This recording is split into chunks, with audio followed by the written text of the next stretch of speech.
Kembali lagi bersama kita di channel Pangeran Cahaya. Saudara-saudaraku yang dirahmati Allah Subhanahu wa taala. Jadi konten kali ini kita akan membuka sebenarnya apa sebenarnya setelah ma'rifat itu. Bagaimana hajat daripada salik-salik itu untuk menjadi hakikat penghambaan itu. Jadi diutusnya Allah Subhanahu wa taala daripada jiwa-jiwa itu untuk mengemban daripada amanah, si nafsi itu harus menenangkan dia punya jiwa. Sehingga apa? Sehingga dia lebur kepada jiwa yang tenang. Dia meleburkan dirinya. Dia menenangkan dirinya sehingga menjadi jiwa yang tenang. Itulah hakikat penghambaan. Maka hadirin sekalian, ini berlaku apabila ego kita dan kecintaan kepada diri makhluk itu terhapus. Memang seperti itu adanya. Harus terhapus dulu. Sehingga yang tinggal hanyalah Allah dan perbuatannya. Maka ego makhluk kita ini itu bisa terhapus kalau berlakunya tajallizat. Namun sebelum tajallizat atau fana kezat itu berlaku, kita itu tidak akan bisa mencapai kalau kita yang mencapainya tidak akan bisa. Tidak akan bisa mencapai kefanaan itu, tajalli kepada zat itu selama kita itu masih ada keakuan makhluk itu dan merasa kita yang sampai kepada ketajalli zat. Lalu bagaimana? Harus melewati tajallinya sifat Allah, yaitu Rasulullah. Artinya meleburkan keakuan makhluk kita kepada sifat Allah. Siapa sifat Allah itu? Ahmad, Rasulullah. Ahmad nyawa. Sehingga Rasulullah itu sendiri yang melebur kepada zat. Lalu tajallilah zat itu sendiri. Rasulullah terbakar, Rasulullah karam, Rasulullah lebur. Hakikat Rasulullah nyawa ini lebur. Nyawa itu lebur, mi'raj, banyak bahasanya. Kalau kita tidak sampai kepada tajalli zat itu, maka kita itu tidak akan bisa terlepas daripada cinta dunia, takut mati, dan tidak akan bisa terlepas daripada keperihan hidup. Ya memang semua kita tahu hadirin, ujian itu akan Allah datangkan sampai ajal menjemput. Namun orang-orang yang duduk di kemakrifatan, duduknya di akunya Allah, maka dia itulah tidak menyangka semua ujian itu adalah ujian baginya. Bahkan itu adalah rahmat. Itu bahkan ada yang mencari-cari. Itu bahkan nikmat bagi para wali. Itu orang-orang salik-salik yang telah duduk, tidak mengeluh lagi, tidak bersedih lagi, tidak takut lagi, tidak khawatir lagi. Tidak ada lagi rasa-rasa seperti itu, kesusahan, kepedihan pada dirinya. Tidak terkesan lagi suasana dan keadaannya. Maka bagaimanapun untuk mencapai fana kepada zat bukan suatu perkara yang mudah. Bukan. Jadi ada orang itu sehingga dia daripada balik sampai akhir hayatnya itu tidak akan pernah bisa. Belum bisa mencapai makom itu. Karena apa? Itu memerlukan ketabahan hati dan kekuatan jiwa yang sangat kuat. Untuk mencapai hakikat yang sebenarnya itu memang betul-betul harus tabah dan jiwa yang kuat. Namun hakikat yang sebenarnya yang dihajati itu, yang dimau itu adalah suatu anugerah, harus dipahami. Itu semua karena anugerah rahmat, pamase. Jadi berapa banyak dari kita ini, dari kita semua, dari beberapa mayoritas berusaha pun belum tentu untuk mendapatkannya. Maka kunci bukan berarti kita juga tidak ada ikhtiar. Bukan kita yang berikhtiar. Ikhtiar itu ada, tapi jangan mengaku kita yang berikhtiar. Jangan juga kita mengatakan, oh kalau sudah seperti itu tidak usah lagi berikhtiar, berusaha, sama saja, tetap itu juga. Nah, jangan jadi jabariyah. Tetap ikhtiar, namun ikhtiarnya itu betul-betul dengan kudroh iradah Allah. Maka itu tadi kembalikan semuanya bahwa pahami juga bahwa selama rahmat Allah itu belum diberikan, tidak akan mampu untuk tajalli zat, fana kepada zat. Kita hanya perlu banyak bersyukur, banyak betul-betul bersyukur, bersabar dan menanggung segala penderitaan, ujian-ujian yang menurut kita ujian dan penderitaan itu. Maka Allah Subhanahu wa taala mudah-mudahan memberikan rahmatnya untuk mencapai hakikat yang sebenarnya. Mudah-mudahan, semoga. Maka inilah hadirin semulakan Allah Subhanahu wa taala. Maka perjalanan-perjalanan yang seperti ini ditempuh dengan berlika-liku dan berbeda-beda. Ada yang 20 tahun baru sampai. Ada yang seumur hidupnya tadi belum sampai meninggal. Ada yang 10 hari juga. Kalau mau Allah bisa, jangankan 10 hari. 1 malam pun di Islah itu diperbaiki bisa. Didudukkan itu dalam 1 malam itu bisa. Kalau Allah Ta'ala mau. Karena Allah yang punya mau. Jadi memang segala perjalanan kehidupan itu perlu betul-betul dijalani dengan kesyukuran sebenarnya. Jadi ini juga sebab besarnya, asbab, hanya sebab. Kurang syukur kita, dikasih apa tidak puas dengan keadaan-keadaan, malah mengejar daripada makom terus, karoma terus, kesaktian terus. Memang mulut kita bilang, oh ini harus ilahian tuh anta maksudi, tapi yang di dalam yang dinilai, bos.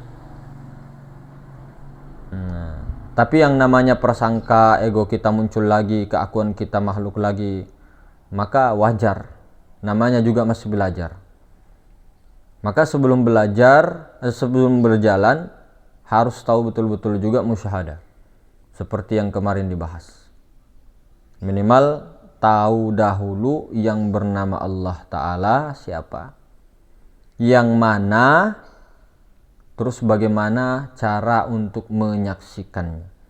Setelah menyaksikan, melihat, barulah jalan ke situ. Minimal tahu dulu, baru berjalan ke situ. Ma'rifat dulu, kenal dulu, baru bertarekat, baru berjalan, baru bertorikoh. Jangan kebalik, bukan hanya bertorikoh saja, kemudian tidak bermakrifat, hanya tarekat saja, tapi tidak mau untuk mengenal zatnya, sifatnya, asmanya, af'alnya. Ma'rifat awal maksudnya. Harus mengenal dulu siapa yang mau dituju ini. Kalau hanya perkataan ilahi anta maksudi saja, anak bayi bisa, anak-anak kecil bisa, umur 6 tahun bisa mengatakan itu. Hanya Allah. Tapi pahamkan dulu Allahnya, zatnya itu. Baru jalan ke situ. Jadi sebelum bertemu, sebelum bertemu Al-Fakir, bertemu saya ya, minimal lihat dulu lah YouTube Pangeran Cahaya, masuklah ke grup misal, atau tahulah orangnya, oh begini si gondrong baluta atau siapakah, ada karakteristik khususnya. Nah, oh kurus, hitam, kumisan dan sebagainya. Nah, itu tahu. Oh, baru alamatnya di mana? Oh di Jogja misal. Oh nanti Jogjanya mana? Nah, terus nanti rumahnya warna apa? Nah kan begitu. Harus kenal dulu, baru berjalan. Bukan berjalan dulu baru baru tuh sebenarnya begitu kan, ma'rifat awal. Baru setelah berjalan sampai tujuan, buka sendalnya, buka terompahnya, ikat untanya, masuk ke dalam, duduklah di situ. Nah, kemudian juga ada saran juga, jangan terlalu bersemangat. Semangat boleh, tapi semangatnya karena lillah. Jangan semangat-semangatan. Jangan ada yang diharap, jangan ada apa-apa. Hanya lillah. Karena kalau hilang nanti semangat kita, maka kita tidak akan lagi berikhtiar, tidak ada lagi pengamalan kalau sudah hilang semangatnya. Cukup 1-2 dulu sementara kuasai dahulu apa ilmu-ilmu kita praktekkan, baru pindah ke ilmu-ilmu lain kita. Ini secara syariat ya ilmu kita. Baru pindah. Setelah dikuasai semua, terkumpul banyak, tinggal yang mana mau dimakan. barulah dimakan sampai kenyang. Kemudian bajunya itu banyak. Setelah terkumpul banyak, dipajang di situ yang mana mau dipakai, yang mana menurut kita cocok. Seperti itu saja, tidak perlu neko-neko, tidak perlu banyak ini itu A B C, terlalu menyalahkan juga A B C sampai Z, tidak perlu. Kita ke diri. Jadi jika perbedaan muncul di kalangan manusia, pandanglah af'al Allah, kemudian jangan terlalu mengurusinya, kecuali efeknya negatif, apalagi tentang akidah. Tentunya bagaimana caranya? Ikutilah syariat yang telah dibawa Allah, yang telah difirmankan oleh Allah kepada baginda Rasulullah. Kita kan mengaku pengikut Rasulullah. Biarkanlah orang-orang dengan pengikut-pengikutnya masing-masing. Mau ikut yang mana terserah. Ini kalau Al-Fakir dan kawan-kawan, mungkin ada beberapa banyak yang ikut atau mengaku pengikut Rasulullah sallallahu alaihi wasallam. Artinya pengikut di sini bagaimana kita itu berterima kasih banyak juga adab dan akhlak kepada beliau. Bukan hanya kita ini langsung dilupakan beliau dan sebagainya. Beliaunya itu siapa sebenarnya? Mazhar ta'ala sempurna. Bukan kita mengatakan Nabi Muhammad adalah Allah. Jangan salah paham. Pahamilah hakikat-hakikat itu. Tidak perlu lagi kita sebut. Sementara kita tahu semua yang berbentuk itu adalah makhluk. Nabi, Rasul makhluk, malaikat makhluk, semuanya makhluk. Tahulah siapa sebenar-benarnya Nabi Muhammad sallallahu alaihi wasallam. Siapa sebenar-benarnya para wali. Siapa sebenar-benarnya para sahabat. Siapa sebenar-benarnya kalau di tempat lain tuh dewa-dewa. Dewa-dewa itu adalah orang-orang yang sakti-sakti zaman dulu, orang-orang alim yang diinikan, yang dituakan, maka dikatakanlah dewa. Dewa artinya yang itulah, wow, panutan lah, idola lah, apalah pokoknya. Jadi begitu juga kita, idola kita siapa? Masa kita selalu bilang, oh itu ndak bagus itu kalau terlalu ke Nabi Muhammad dan sebagainya begini. Wah, astagfirullah. Kita ini kalau perkara-perkara begitu cepat kita ngomong, protes. Tapi kalau mengidolakan orang yang juara 1 balap motor, pemain bola, cepat, tidak masalah. Mengidolakan yang kebarat-baratan dan sebagainya tidak masalah. Tapi ketika ada idola kita baginda Nabi SAW, idola kita para wali, dibilang lagi menyembah. Astaga. Allahu Akbar. Adab akhlak. Bagaimana juga kita mengikuti teladan, suri teladan itu kepada baginda Nabi. Lah kamu kok belum bertemu baginda Nabi? Makanya ada ulama yang pernah bertemu lutut dengan gurunya, Tobi'ut Tobi'in dengan gurunya, ke Tobi'in dengan gurunya sahabat, otomatis Tobi'in gurunya ya sahabat. Bertemu lutut. Kemudian sahabat bertemu lutut dengan yang mulia baginda Nabi sallallahu alaihi wasallam. Seperti itu. Itu kalau yang sudah bertemu lutut.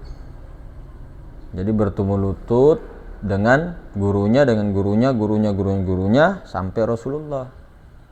Jadi hakikatnya pandangannya kepada secara syariatnya kepada Nabi Muhammad sallallahu alaihi wasallam. Namun secara hakikatnya kepada Allah. Secara hakikatnya kepada Nur Muhammad yang ada pada diri masing-masing. Secara syariatnya kepada Nabi Muhammad untuk adab. Secara hakikat kepada diri, nyawa itu Nur Muhammad. Kemudian Nur Muhammad itu sifatnya siapa? Sifat Allah. Sifat Allah siapa? Tidak lain daripada kelakuannya Allah. Kelakuannya Allah siapa? Ya Allah. Saya rahmat,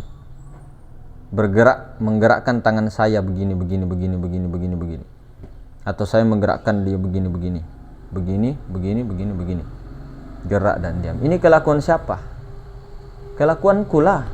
Nah, begitu juga nah. Zat itu dirinya, sifat itu kelakuan daripada diri, perbuatan diri. Nah, seperti itu. Jadi ada kalanya mudah-mudahan ya sehat terus, berkah terus, diberikan rahmatnya, diturunkan rahmat, dicucuri rahmat yang berlimpah. Amin ya rabbal alamin. Begitu saja. Assalamualaikum warahmatullahi wabarakatuh.